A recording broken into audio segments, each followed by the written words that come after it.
It looks like this April, you start looking at their schedule, they're going to play Cooper Rush for a month. Cowboys will have a top 10 pick. It's a good draft. It's not a terribly deep draft at the top. The feeling is usually there's about 16 to 17 first-round players. The feeling this year there's about 10. Really, absolutely, and Colorado's got a couple of them, Travis Hunter and Shedeur Sanders. It is not, in terms of first-round talent, a great draft. So the Cowboys, I think they're going to end up drafting 6, 7, 8, 9. Who's worse? New York Giants, Carolina Panthers, Saints. Not a lot of teams worse than Dallas right now. So they're going to get a first-round pick, and they just need to be more explosive. Some of their defensive issues are injuries, but they got to get more explosive. They also have to hit on some draft picks because of what they're paying CeeDee Lamb and Dak Prescott. So they've got to find some cheap labor in the draft. You see the line, what the Cooper Rush in for Dak did? What? So Eagles were 6.5-point favorites. I think everybody assumed. Now it's 7. Now it's up to 7. But the Eagles have not covered 2 big spreads recently against the Jags yesterday and the Browns. What does it tell you? Dak is worth half a point more. Wow. Well, that's what it says. Yeah. It's got to be more than that. Come on. He's a $60 million quarterback. I think they were just assuming, so they had it 6.5. I would say he's probably worth 3.5. It's not like a Jordan Love, Malik Willis drop-off. Like, Dak's not that much better than Cooper Rush, right? I don't think he is. I think that sounds hot-takey when you say it.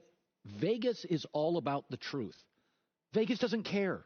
Vegas is telling you Dak's half a point better than Cooper Rush. I've been on this for years. Dak does not have the skill level to elevate B players. He has to be elevated. When the O-line and Zeke were in their prime, this is a guy that can win playoff games. Okay, Cowboys lost. Here's what's troubling most of all. It's not just the record, but it was a different kind of loss. Atlanta is a finesse team. So I thought, okay, Dak will be comfortable, right? Like Geno Smith, hot knife through butter against Atlanta in Atlanta. Dallas wasn't overpowered. We've watched them get overpowered by the teams like the Lions or the Packers in the playoffs or the Ravens. We watched them get overpowered. They were just unprepared. And Dak Prescott's been in this league 9 seasons. All these illegal motion penalties, false starts in crucial situations, 9 different penalties. I mean, in the third quarter, the Cowboys were going to go for it on a 4th and 1. There was a penalty called, too many players on the field. What are we doing? What are we doing? This wasn't getting overpowered. I thought Dallas was going to win this game. It was like we're not really very efficient at what we do. For the record, since Mike McCarthy took over the Cowboys as head coach, always been an issue with Mike McCarthy teams lead the NFL in penalties. Well, this team's not good enough to overcome that. This is not a team that can go in and get 8, 9, 10 penalties a week. They beat themselves. Dallas outrushed Atlanta. They did. Outpassed Atlanta. They had more total yards than Atlanta. They were +1 in turnovers. Atlanta is a finesse team. Quarterbacks are very comfortable.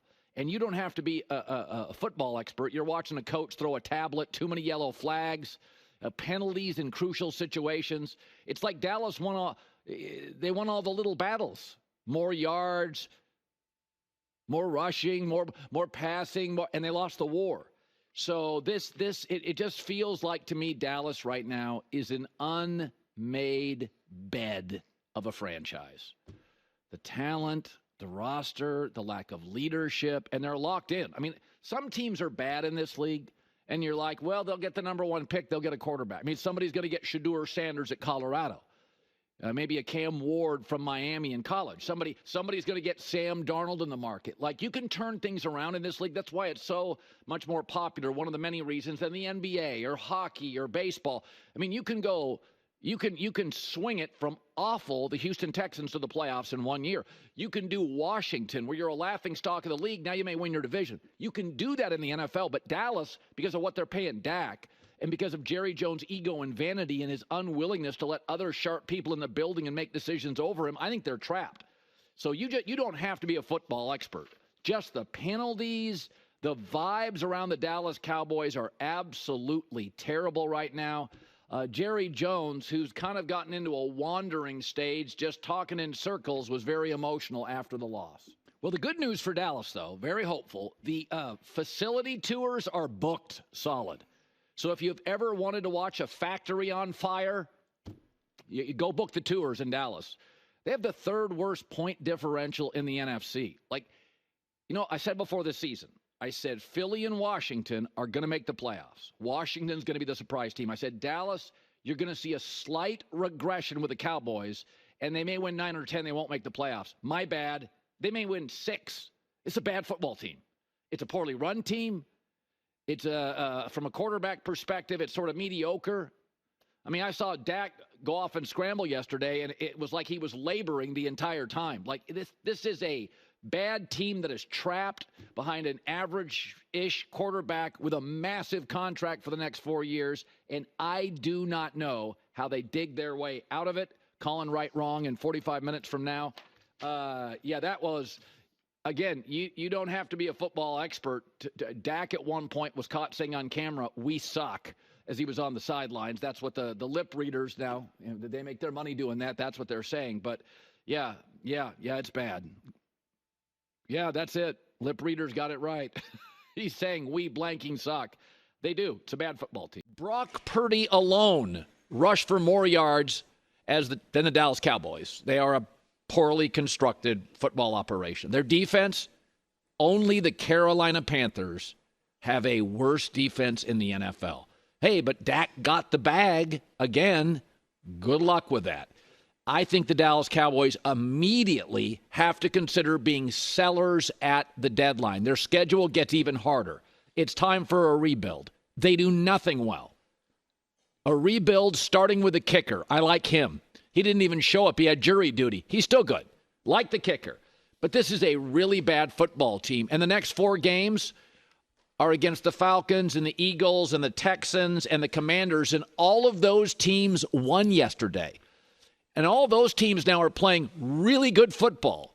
So you think, we got the Niners out of the way. No, I'd argue right now the Commanders are playing better than the Niners. The Eagles yesterday were fantastic.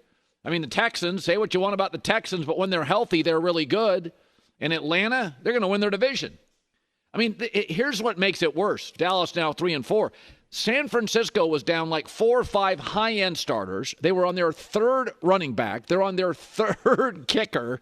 And then Deebo Samuel gets hurt during the game. Brock Purdy didn't play well, and they still rushed for 223 yards. They still did it. I mean, they're down multiple players. Christian McCaffrey's coming back soon.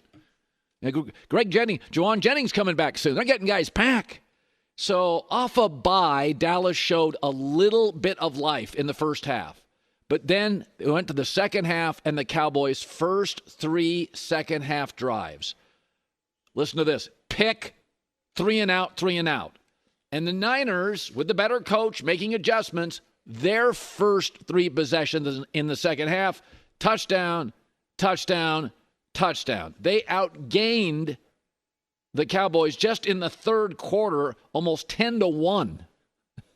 So, and this is off a bye. This is when you're rested. Yeah, Micah Parsons wasn't there. I mean, how many? Christian McCaffrey wasn't there for the other guys. So, the old saying, if you fool me once, shame on you. If you fool me twice, shame on me. If you fool all of us for like 29 years, what does that translate to? The Mike McCarthy Cowboys look now like the Jason Garrett Cowboys.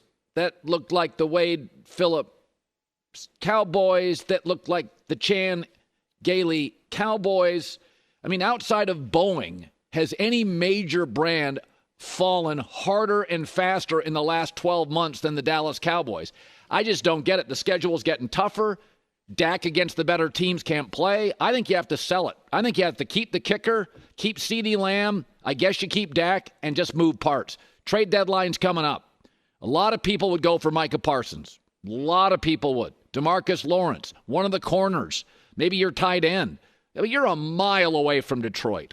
I watched Philadelphia yesterday. That roster is stacked. San Francisco's better than you, and they're not healthy yet.